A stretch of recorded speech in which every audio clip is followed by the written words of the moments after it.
And welcome to our webinar series, 3 Factors Key to M&A Partnership Success. We are joined today by Tyler Nunnally, founder and CEO of Nunnally International. Please submit your questions via the Q&A feature at the bottom of your screen. And with that, I'll turn it over to Tyler to begin.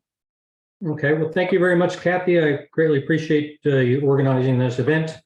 I wanted to thank everyone for your time today. Your time is very valuable, so we greatly appreciate that.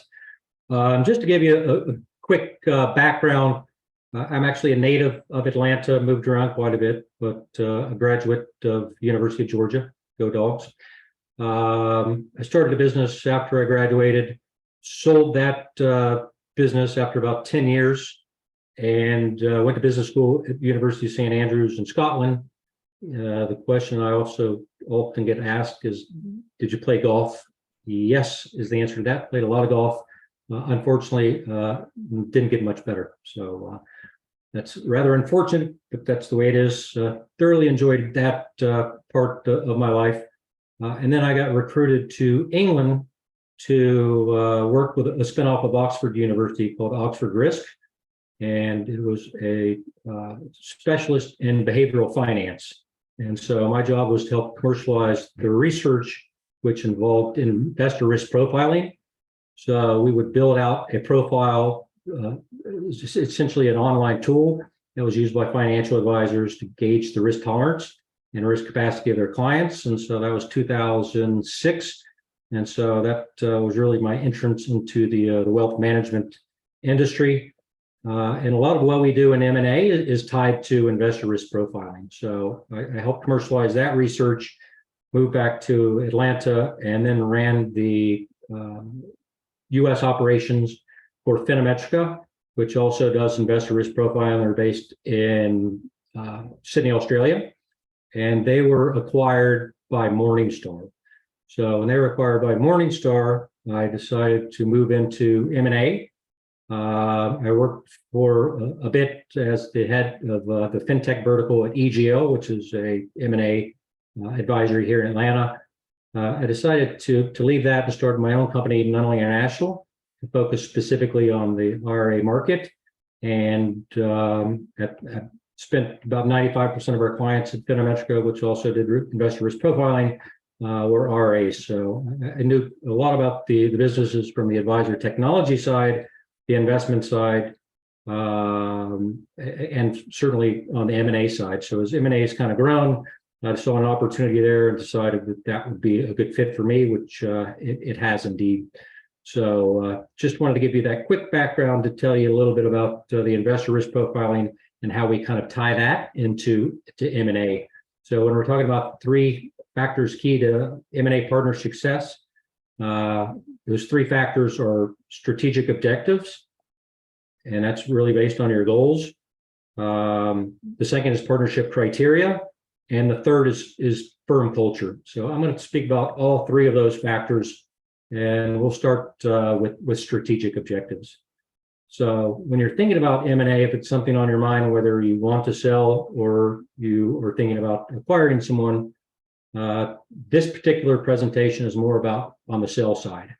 So if you're thinking about selling or thinking about merging, that's obviously a very important question considering how much time you put into building your practice.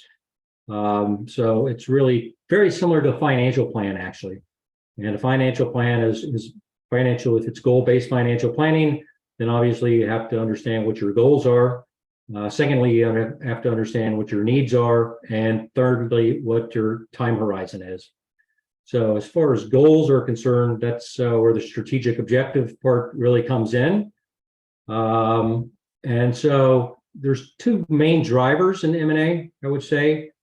One is an exit.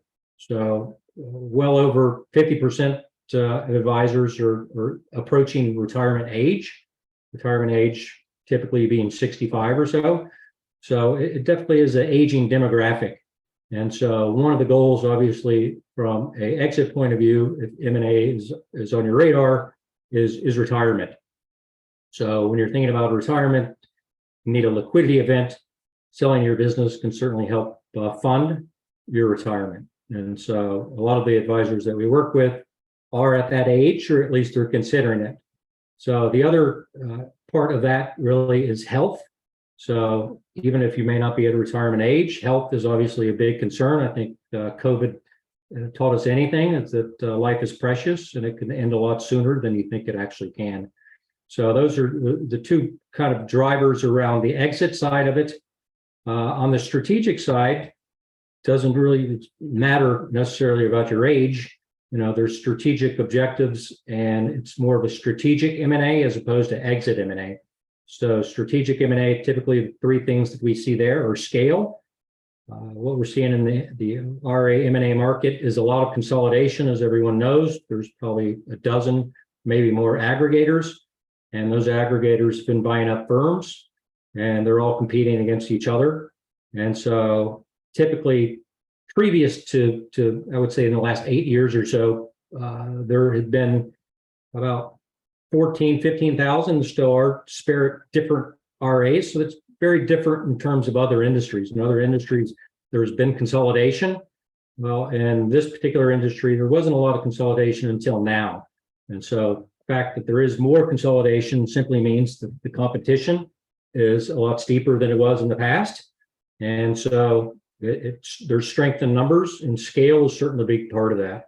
So having better resources enables you to at times provide a better client experience, and that better client experience can be investment options. It can be a better technology offering, advisor portal, all the things around technology that are important.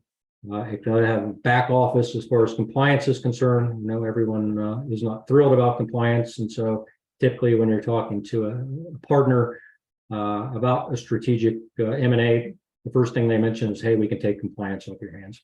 So that's quite common. And the other is talent. And so I would say in the last year or so, one of the biggest drivers previously has been the aggregators adding assets. So it's all about adding assets. Well, as of late, there's really changed environment, and that's more around talent and talent acquisition. So having a strategic M&A partner alleviates that, takes that off your plate, where they actually have an HR department that can help bring in talent. But really, it's about scale and what scale can offer you and your firm, and most importantly, your clients. Because when you're talking about a better client experience, you never want to go into M&A and look at it from a situation where, we're going to stay the same or the status quo. It's what we're trying to do is make something better for your clients, because that ultimately is a competitive advantage that you have, and a lot of other firms have, and that's one of the reasons it's kind of driving M&A. So the other aspect of that, when you're looking at your goals, are also your needs. So the needs are typically what you're looking to get out of a transaction, and that could be either cash or equity, or cash and equity. So some acquirers will offer only cash, some only equity, and some a mix thereof. So you really have to understand your needs. I would say certainly before you start your conversations with any firms. So that's part of your strategic planning, is understanding how much money you would want up front. And that's often dependent on who you're talking to, because that varies widely. It could be anywhere from 30% to 70%. It's just, if it's an exit situation, then more cash is advisable. If it's a situation where it's strategic, then equity is more advisable. Everyone wants skin in the game, and you want to make sure your incentives are aligned.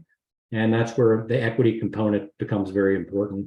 So again, upfront is part of the transaction, and then typically there's an earnout. So the earnout can be anywhere between 1, 2, or 3 years, sometimes all the way up to 5. It just, again, depends on who you're negotiating with. So when you're thinking about who you want to partner with, your needs are very important. Very important, the fact that who you're negotiating with has to meet your needs. Quite frankly, there are an awful lot of buyers. They say maybe 30 buyers to every seller. And I would say that's probably really underestimating the number of buyers out there. So, but that's an important consideration. And I always suggest that you kind of put that up front on the table at the beginning, and as opposed to having multiple conversations. and then talk about it at the end. So if you take more of a targeted approach, understanding what your needs are an important consideration of that. So again, with the earnout could also be cash or equity. It depends on what you're looking at. The thing about earnout is also, it's not a guarantee. So I think that's a misconception that a lot of people have when you get a valuation just being a static number. So that static number is actually more like a range, and the range is more dependent on a low side and a high side. The low side being, that's kind of the downside risk, would be more dependent on your ability to retain clients and retain revenues. So the deal is typically structured around revenue retention. And so that's an important component of what you're doing. There's also client consent. As you sell, it's important to get client consent. As a matter of fact, it's mandated by the government and the regulators that you get client consent that says, okay, you can transfer the assets over. So that's an important consideration as you're looking at the earnout component. Again, it's not guaranteed. The upside is if you're able to hit growth targets, and those are predefined growth targets, then you get extra, if you will, added upside on the valuation. So again, it's kind of a range. It's not a static number. Anyone that's going to tell you it's a specific number, I would question them on whether or not there's an upside and downside. So make sure you understand at the beginning. The other aspect, of course, is valuation. So everyone in their mind has some kind of valuation expectation. Typically, there's some ranges of that are pretty much bandied about, if you will, in terms of a multiple on revenues. So there's three different methodologies typically in RA M&A. Multiple on revenues, again, that's pretty straightforward. So it's taking your revenues, applying that by, let's say, 3 to come up with a valuation. The other is EBOC, which is earnings before owner compensation. That's typically how much money the business is making and how much money the business is earning before the owners take out their percentage or their cut or whatever share that they're getting as an owner or owners. So that's an important consideration. Revenues, EBOC, are typically firms that are under 500 million AUM. EBITDA is typically firms that are over $1 billion. Everyone's going to look at earnings. Everyone's going to look at revenues as part of that. So it's kind of a multifaceted approach, if you will. But EBITDA itself is for larger firms, and that makes more sense because they're generating a lot more money, obviously, in most cases, depending on expenses, of course. So that's as far as your needs, those are important considerations. The other important consideration as far as strategic objectives is your goals, or dependent on your goals, rather. So it used to be that there was earnouts that were 1 year. That's not so much the case anymore. I think the fact that the level of competition has led to part of that, but also a market dynamic, I would say, more than anything, has kind of changed that and changed that in a way that the earnout was a year.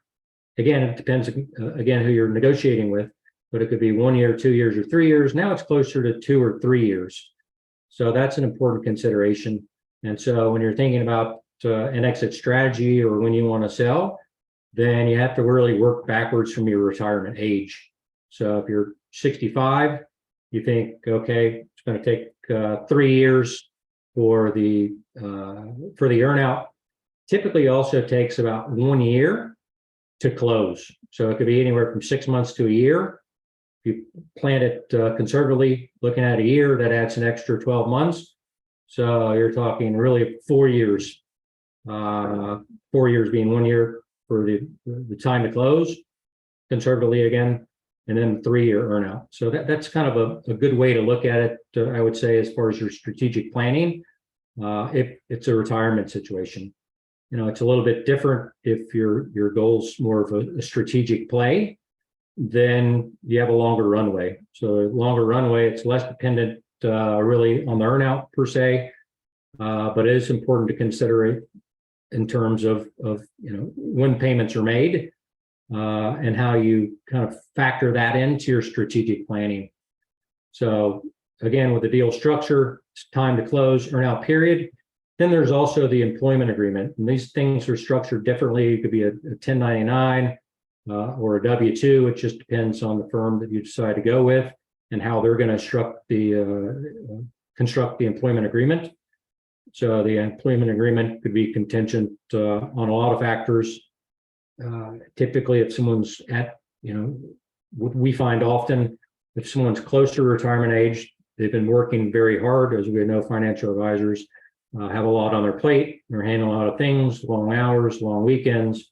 And so some might decide as part of the employment agreement that maybe they don't want to work full time anymore. So they kind of want to dial back the number of hours that they put into it.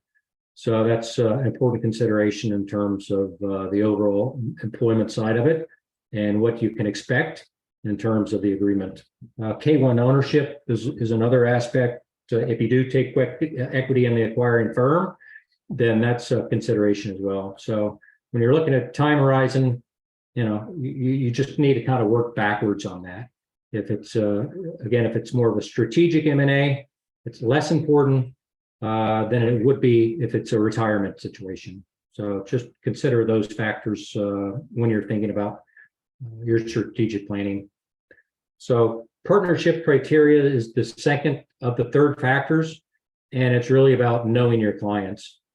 So in a lot of cases, your clients chose you for a specific reason. In a lot of cases, the advisors that we work with will filter out clients to make sure there's a good match between the clients they're bringing on. That could be assets that they're bringing to the table, or it could be simply a matter of, this is someone that we see that we could work with. That's not always the case, obviously, but in a lot of cases, it's very important to understand why your clients are your clients, what differentiates your firm. And that's an important consideration in terms of partnership criteria, is when you're looking at the broader picture, is understanding what your client's expectations are. If you were to merge with another firm or be acquired by another firm, what advantages do they have and what do you bring to the table by joining forces with another firm? So part of that, again, is if you join someone from a client retention point of view that they're not satisfied with, or the firm they're not satisfied with because there's a different culture, different investment philosophy, things we'll talk about here in a second, that's an important consideration. And so that relates to client retention, which also goes back to the earnout. So in order to get the earnout, you have to have retained clients, retaining your clients, retaining the revenues. And so that's an important thing financially for your consideration, but it's also important for your client's point of view. So you're always looking for a better client experience if you're going to make a move. What can we bring? So maybe you're just at this point, managing money. So it could be that who you're talking with is going to bring something to the table in terms of financial planning or better financial planning, better tools for that. It could be a situation where they have better investment options, whatever the case might be, or tax, let's say tax or estate or whatever the case might be, but something that's going to be better for the client experience. So that's important as far as knowing your clients and what you're thinking about. So the other important aspect around there is compatibility. We'll look at some of the key factors around there. And then firm culture, which is hugely important. And that's actually the third factor of the three factors that are key to partnership success. So we'll spend some time talking about firm culture as well. So key considerations when you're looking at partnerships and particular merger or acquisition partners, advisor fee structure. So if you look at the graph here, then these are the most common concerns of potential clients. Fees obviously are very important to everyone. We're talking about managing money, so the money is kind of central to that. The fees, obviously, a huge part of whether someone's going to go with your firm or someone else. If you end up partnering with someone and their fees are higher than yours, and the expectation is you're going to switch your fees over to their fee schedule, then that can cause concerns. So that goes back to client retention, earnouts, and all the things we talked about before. So you want to make sure there's some compatibility and parity around fee structure. So your clients will be thrilled, of course, if the fees are going to go down, but not so happy if your fees are going to go up. So sometimes an acquirer will grandfather in the fees if they are lower than the acquiring firm. And so the grandfather is in. That's really the smart way to do it. Or sometimes they'll kind of transition that over. So that's an important consideration. Another important consideration is service providers. So no one wants to repaper your clients when you sell. So your custodian is very important. Of course, now the number of options is getting fewer and fewer because of the consolidation going on in that particular part of the industry with TD and Schwab. But custodian is absolutely vital. I wouldn't say absolutely vital. A lot of acquirers, the bigger acquirers, will actually have relationships with Fidelity. They'll have relationships with Schwab and some of the bigger players as well. So that's not that big of a concern, but repapering your clients is a concern. So you just want to make any kind of transition simple for them and as easy as possible, not only for your clients, but also your staff. The other part of service provider is your technology stack. So I kind of come from that background on the investment risk profiling side. A lot of what we did was integrate investor risk profiling into eMoney and Redtail and Orion and MoneyGuide Pro. So that's an important part is your advisors, your stack of your clients are used to certain technologies, and you, more importantly, or equally importantly, are used to working with particular reporting software. Then compatibility around the tech stack just makes the process a lot easier when you transition. So while we're talking about transition, one of the keys of M&A is that it is complex. There's definitely some complexity in it. And what we're talking about now is kind of complex, but at the same time, it's not nearly as complex as the post-sale integration. So the post-sale integration, merging the two firms together, integrating the two firms together can be very time-consuming, a lot of headaches. So it's important whoever you partner with has some experience in that regard. You don't want to be the guinea pig. So service providers on the advisor tech side is very important. The other is firm size. So typically, if you're looking for scale and you want to merge in with a larger firm, then firm size becomes important. So we typically work with on the buyer side. When we're working with a seller, the firms will introduce them to typically and recommend, or usually around $1 billion, a minimum of $1 billion AUM, and that can go all the way up. So, and when I say all the way up, there's firms out there that are, at this point, substantially higher than that in terms of $1 billion. So 50 billion, even 100 billion now. And for some folks, that might be too big, right? Particularly if you're a smaller firm, that might be a situation where you don't want to go that route because you feel like they're too big. So that's where firm size is important. So finding the right fit is important in terms of making sure they're not too big, but then again, not too small. When I say $1 billion minimum, typically the reason that we do that is risk mitigation. Firms that are $1 billion plus typically is an indicator that they're professionally managed for one. And secondly, they have scale to do M&A and do it successfully. So service offering is another important component. Service offering, again, that could be financial planning, it could be straight up investment management, it could be tax, it could be estate. So service offering and compatibility around those are very important. And it's also important as far as client types. So your client type could be mass affluent, or it could be high net worth, or it could be ultra high net worth. So what firms will typically evaluate, as far as acquirers will typically evaluate, is your client type and your average client size. I would say a better measure of that would be your median client size. And so there has to be some compatibility around there, because typically ultra high net worth or more higher end of the high net worth are typically more high touch. And that goes back to really your service offering and how your firm approaches it in terms of communications with your clients and how often that occurs. Geographic location is important. I would say it's not near as important as it was prior to COVID. We can communicate just like we're doing now through the video calls, and that's typically the way that in a lot of cases, that's the way that advisors are working with their clients now.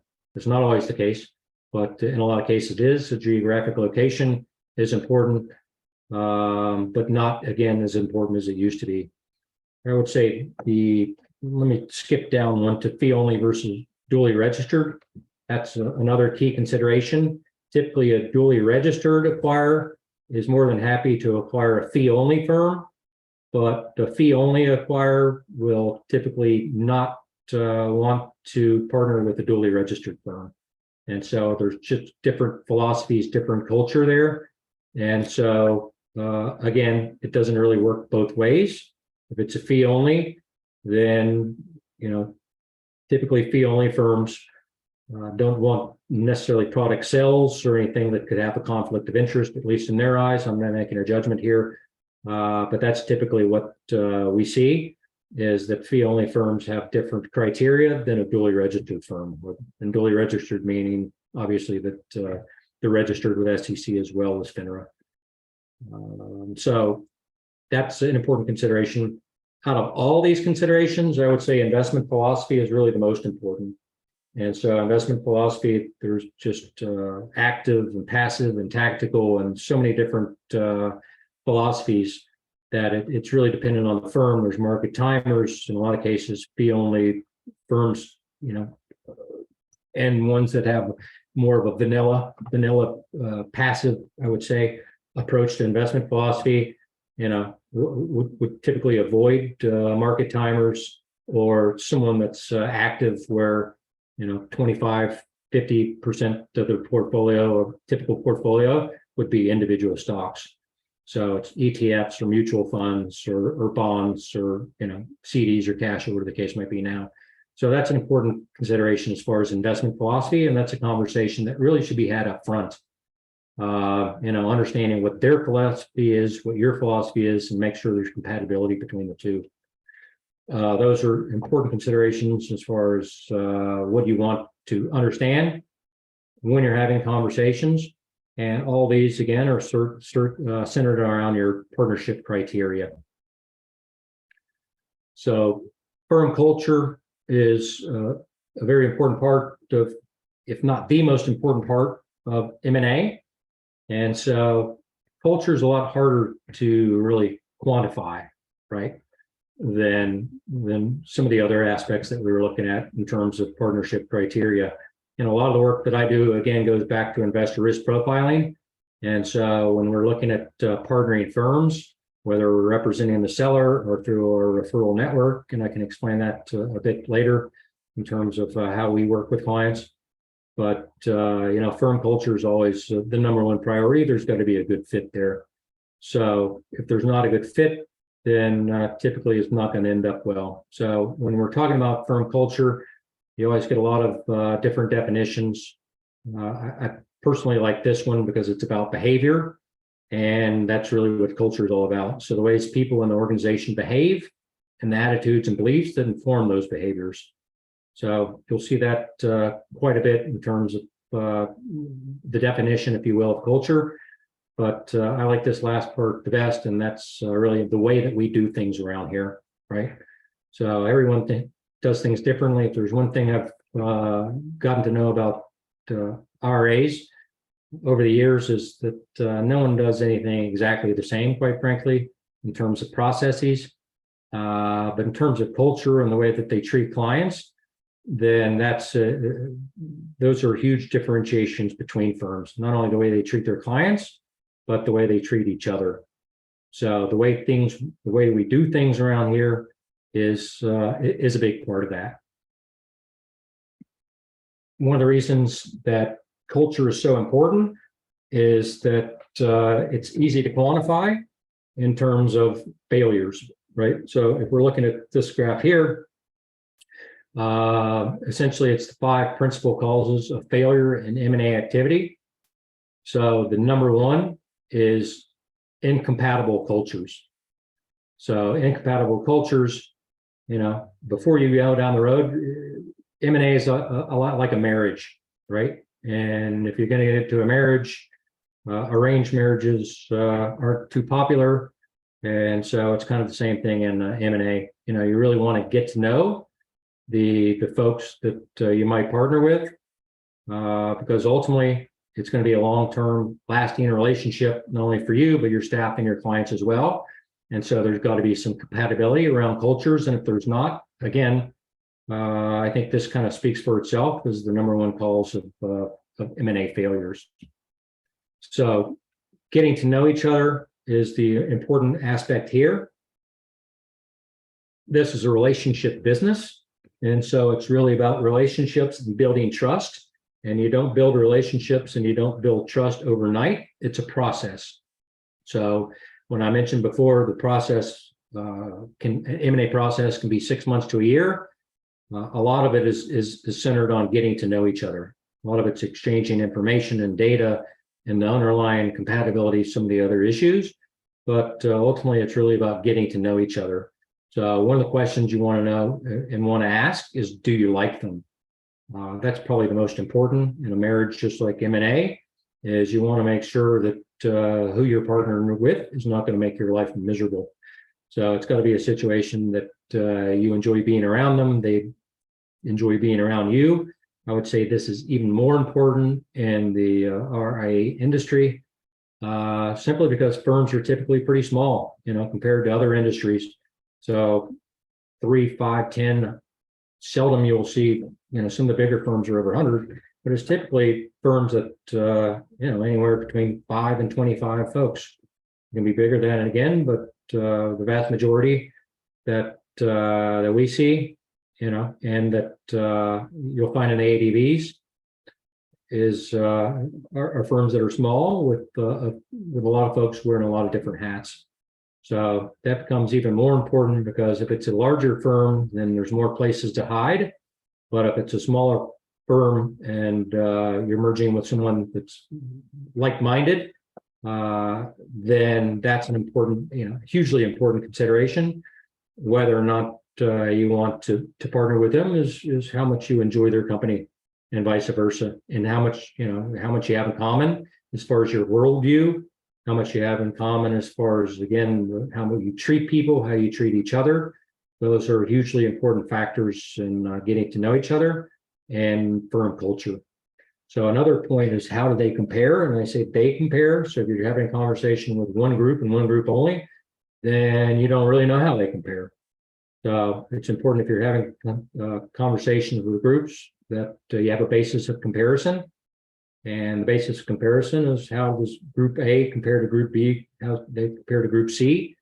Typically, if we're going to represent a seller, we start out with about a short list of 10 firms and kind of work our way down to one. So that gives you a very good basis of comparison. The other aspect is, we can do these type calls all day on video calls. That's great. It's a great way to kind of form first impressions, good understanding, but there is no replacement for personal interaction. And so that's when on-site visits become very important for you to visit their office, for them to come and visit your office, get to know your people, get to the way your processes, and having dinner and having social interactions outside of the office is extremely important. That goes back to, you know, do you like them? Do you share the same ethos, the ethics, kind of the same moral compass, if you will, in terms of the folks you want to partner with? So on-site visits and on-site, not just on-site visits, but social interaction face-to-face is really irreplaceable. And then the other aspect is outside opinion. You know, there's a lot of behavioral research that shows that we're not particularly good in all cases as it relates to judging other people.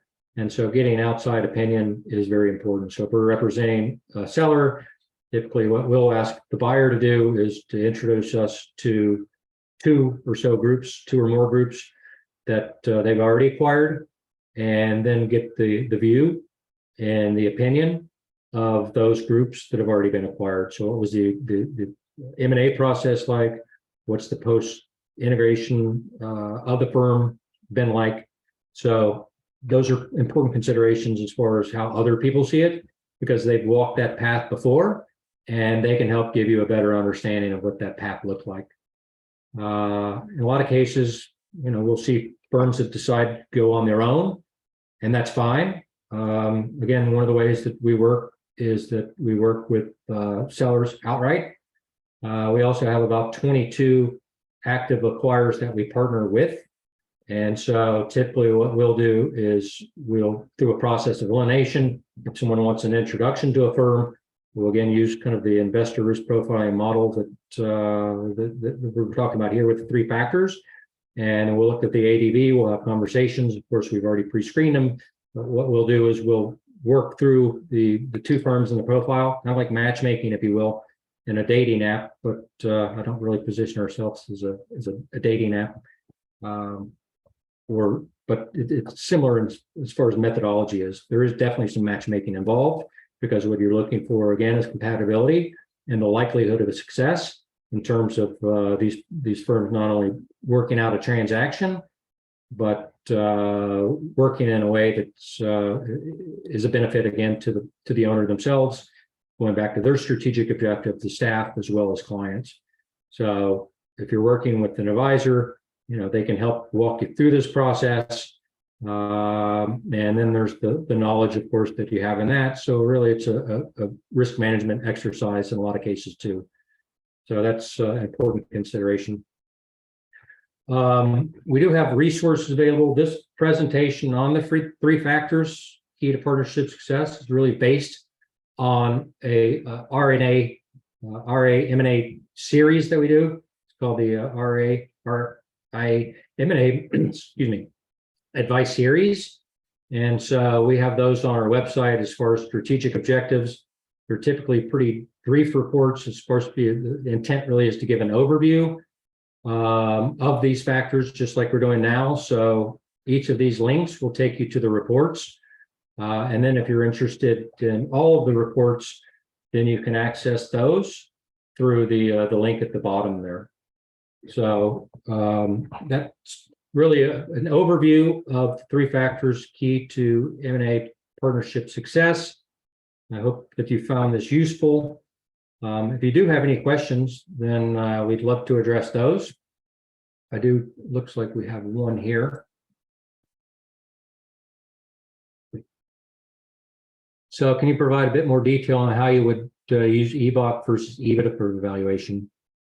So sure. So EBOC again is earnings before owner compensation. Now, if it's a smaller firm, let's say 1, 2, or 3 owners, then typically at the end of the year, they'll distribute the dividends and as far as the earnings or what's kind of left in the business aside from the expenses. And so, it's looking at it in terms of earnings before the owner's compensation. And so it's really applying a multiple to that number, right? So let's say there's $1 million left over in earnings. That $1 million before salary is distributed to the owners. And then that is kind of earnings before owner compensation. So they'll apply a multiple again to that. And the multiples can range anywhere from 5 all the way up to 9, 10. It typically depends on the size of the firm. That's kind of a trickier question, so I don't really like to bandy about the numbers until I have a better understanding of the firm that I'm speaking with. But typically, you'll see those kind of ranges. So before the EBITDA is accounting for all the money that's left in the business, and so before it's distributed. So the 2 methodologies for the larger firm have higher revenues, you're going to produce more EBITDA. And so that's a situation where the overall earnings are not necessarily looking at how the owners are being compensated. It's the earnings of the overall business. So I think kind of a good way to look at that would be a practice versus a business in a lot of ways. EBITDAs, larger firms are producing earnings that are reinvested back into the firm. In a lot of cases, what we see in one of the growth factors, and I would say one of the important aspects in terms of valuation, is growth. And so if the owners are taking all that money out of the business and keeping it for themselves and not reinvest it back in the business, then that in a lot of cases has a bearing on ultimately growth and ultimately the value of the business. So I hope that makes sense to you. I think it probably does. It's just a matter of kind of goes back to the objectives, really. If one of your objectives, aside from M&A, is to grow, and typically right now, we don't see a lot of firms that are growing, quite frankly. And the reason for that is that the market's been down. Now that the market's coming at growth. So when you're looking at growth, you're looking at new assets as opposed to necessarily assets based on market performance, right? Revenues based on market fluctuations. So I think those are important factors consideration as far as the business is concerned. And I would certainly encourage anyone that's interested in M&A, to dig deeper in terms of understanding what the market's like, where the groups of buyers there are. Typically, the type group, like I mentioned, we're partnered with about 22 different active acquirers. We look at 3 factors for those groups. One is, again, that they're over $1 billion AUM. 2 is that they've made acquisitions before. And that's because we don't like to put folks that come to us for an introduction in front of someone and be a guinea pig. We want to make sure that they've already learned. There's a steep learning curve. We want to make sure they've already made their mistakes and learned from those mistakes so they don't repeat those when it's your time to come around. And then thirdly is that they already have a source of capital in place. And that's extremely important in terms of the source of capital these days. If someone tells us they have to, a buyer tells us they want to go to a bank and get a loan. Well, with the interest rate environment, there's all kinds of complexities there. There's a lot of risk aversion within banking now that can cause problems in terms of, whether or not and the time frame that a bank's going to make the decision. So typically we look for someone that has a capital source in place. Those capital sources could be that they're a big enough firm that they have enough on their balance sheet that they can just use their balance sheet to make the acquisition and pay for it that way. They might have a long-term investor. A long-term investor could be ultra high net worth individuals. It could be an insurance company. It could be other types of investors that have more of a long-term view. And so the third one is private equity-backed companies, and that's the big one now, and that's kind of the biggest changes in the market is how that's evolved. Private equity can be a double-edged sword at times, but one of the positives, without a doubt, is they already have a capital source in place. And that capital source they have in place is typically a fund that's already funded. So they don't have to go looking for capital and make an acquisition. It's already there. And so that's certainly one of the advantages of private equity-backed firms. Then again, there's different types of private equity backers. And so some of them have a longer-term approach, some of them have a shorter-term approach. And then some of the platform companies, if you will, that are private equity backed, the consolidators and aggregators. Sometimes the private equity group will only take a minority stake versus a majority stake, which gives more control over the actual owners of the business. So it gives them more control over the strategic direction of the firm. So those are all important considerations. So at this point, I'm going to wrap up the presentation and hand it back over to Kathy. I do appreciate everyone's time today. If you do need to get in touch, again, I'm based here in Atlanta. You can see the number here on the screen. Feel free to give us a call. Happy to talk to you. Thanks so much, Tyler, and thanks to everyone who joined us today. Please look for an event survey along with the presentation and a replay. Thanks so much for joining us. Have a great afternoon, everybody. Thank you, everyone. Thanks again.